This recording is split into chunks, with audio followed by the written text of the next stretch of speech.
people can alchemize their pain and turn it into purpose. Hmm. And the thing that is their deepest core wound can be the thing that Yeah, I'm pretty sure that's on drives my them website.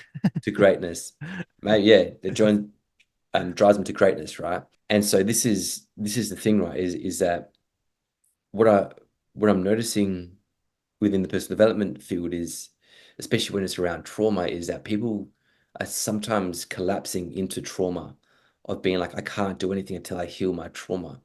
But what is this? What is happening in your life? What is it driving you towards? Mm. You know, like there's for myself, man, like I was sexually abused by another boy when I was 5, right? And then later on by a woman. And I was super sensitive, right? I'd feel Mm. fucking everything when I was a kid. And then in primary school, I got heavily bullied for like 2, 3 years. When I got to high school, I had this change of like, I can't be like that anymore because it's unsafe for me. So I created this personality where I became wild and crazy, and I was getting into fights like on the street, going into gangs, and then I got into martial arts. And I wanted people to think that I was this crazy ass fighter, which led me into um, fighting in the ring. And then my fight name in the ring was training in Muay Thai was MC, which stood for Mad Cunt, right? Because I would train hard, fight hard, and I'd party hard. And so this wound that had happened early on for me drove me into fighting. And then through the success of that, I became Australian champ of in Thai boxing for my weight division, right? But this all came down when I had a really bad neck injury that seemed to have come out of nowhere, man. And I'd had like there wasn't any hard hit, there wasn't like any big neck tugs, but I'd had 3 discs that popped out of my neck. It was C4, 5, 5, 6, and 6, 7, right? And one of the discs, 6, 7, had popped down and hit my spinal cord and jammed a nerve.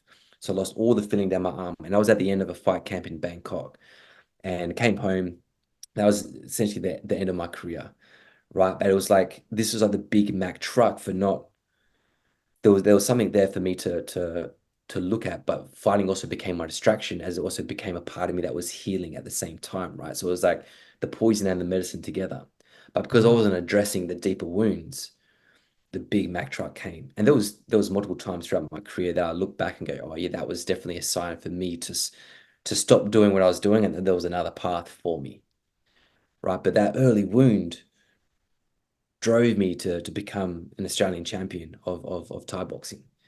And so um, there's these things that I feel people can collapse into, and there's other things we can go, what is the medicine of this that I'm going through right now? Like, what are the lessons that I'm learning within where I am right now? Because there is always something, no matter what you're going through, there's always Mm. a bit of gold in there for you to extract, for you to discover for yourself. And this is when we're coming out of this victim mentality of life is happening to me. Like, poor me. I can't believe this is happening to me again. The world is against me. The universe is conspiring against me. And we move from this, like, life is happening to me to life is happening for me. Yeah. And what is life learning? What am I learning through this? What is life trying to show me? What are the gifts? What is the medicine? Then we start to sit here for a while. But to get from life is happening to me to life is happening for me, we need to take this leap of self responsibility, which is the piece that a lot of people find hard to take because we're so used to blaming other people for our own pain. But when we take responsibility, we can't blame anybody else anymore. What happened to us might not have been our fault, but it's our responsibility for our own healing. And are you willing and ready to take that responsibility to work through and work with where you are currently at? And to Mhm. accept the reality of where you currently are as well. Like if you're in a difficult, tough situation, accept that reality because there's no other way but through what you're going through. And Mm. when we can take that self responsibility, then we're like, life is happening for me, Yeah. right? Life is trying to show me something. And then the next leap is life is happening through me, right? When we learn that we can open up and life is happening through me, that I am becoming part of life. I am this co-collaboration with life. We're working together. That the universe is flowing through me. Life is flowing through me. And I'm an open channel to where am I to move? How am I to be? How am I to serve? How am I to facilitate? Where am I to go right Yeah. now? I feel like I get doses of that. I have these Mm, moments where I'm like, okay, I can really create and go off on these thought experiments and really feel I'm so responsible to choose like what I'm really calling in, and just it is in my ability to choose and to commit and to be consistent in the action, but also just in the co-creation. I do have moments of that.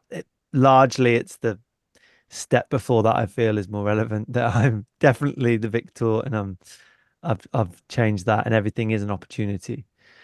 Uh, Yeah. on that, I feel the kryptonite is often the superpower as well. So Hmm.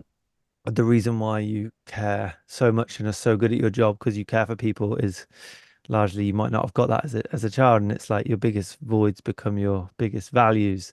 So it is a it's 100%, man. I Yeah. I don't know many examples where it's not the case, where the superpower of you being a champion is also Hmm. the thing that got you there was not beneficial for you, you know. Yeah. And like, you know, piggyback onto what we're talking about with like superpowers, right? So if you look at like the superheroes, there's a level of stress that they go through for their powers to activate, right? And we can see this within our own life, right? There needs to be a level of stress that we go through. And for the most part, right, we need stress to grow, right? We need this level of eustress. But when we go receive too much stress without the adequate recovery, that's when it creates distress within our Mm, system. But man, there's no way I could be doing what I do now if I hadn't gone through the life that I went through. And I had a loving mom and a loving dad, right? But there was things that happened along the way. There was things that happened to me along the way. Um, a lot of like traumatic things. Experienced a lot of death at an early age, and had a lot of friends um, that died as well, that OD'd, that were killed, that were some went to jail, some like just died in like horrific car accidents, and there was a lot of death that I experienced as well.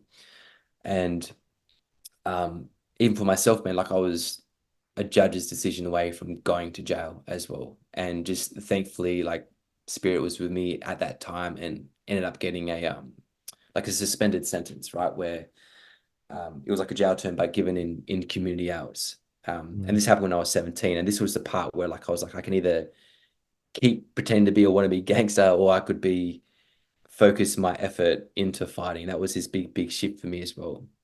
But even through this process of this of losing my identity as a fighter, I went into this huge identity crisis and I became severely depressed. I had suicidal ideation, all the things, man. But all these depths of darkness that I went through, these hitting rock bottom, allow me mm, to really feel this part, right, and really embrace this. So that when I was working with people, I was familiar with that territory. yeah, Like I didn't have to go back there, but I could associate with that. I could understand where people were at. yeah, And that really helped me journey with people. And I feel like some of the people that I've met, some people that work with me, that are part of my support crew, and the ones that have gone through these really deep darkness always hold the best space for people. And so I feel like mm, when people have gone through this, it creates this ability to be present with somebody else's darkness. And I feel this is what we need right now in this world is one is to do our own shadow work so we become familiar with that ourselves. So that this will lead to greater compassion, greater love for other people, and to be present with somebody else's process without needing to fix or change. But we can just be there. And it doesn't rudder you because you're so familiar with that territory. And I feel yeah, like we need this as a community. We need this as a society for people to meet this within themselves.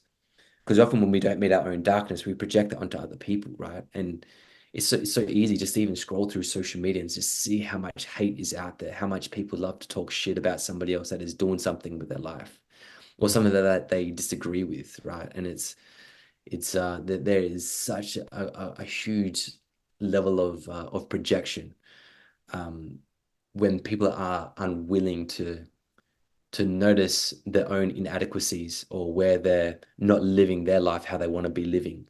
And then they want to project that hate onto somebody else. mhm, So I feel like when we can really embrace our own reality of like where we are currently at, what we are doing well, what we're not doing well, what we're really harnessing, what our dreams to go towards are, and we're not actually actioning on that. When we take the time to do that, our focus isn't going to be on anybody else. It's going to be on ourselves, right? And I love the quote, hate never comes from the top. And I love that because it's like whenever somebody's really driving for their own excellence or they're driving for their own success, they're never focused on people that are underneath them, or they're not hating on what somebody else is doing when they're trying to go upwards. They're not looking back, they're looking up. And I just love how that lands for me anyways, of hate never comes from the top, it always comes from the bottom. Thanks for tuning in to this conversation. I appreciate it. I would appreciate it even more if you would leave a comment, like, and subscribe if you're finding the platform, the space, the conversations, the themes, the topics valuable.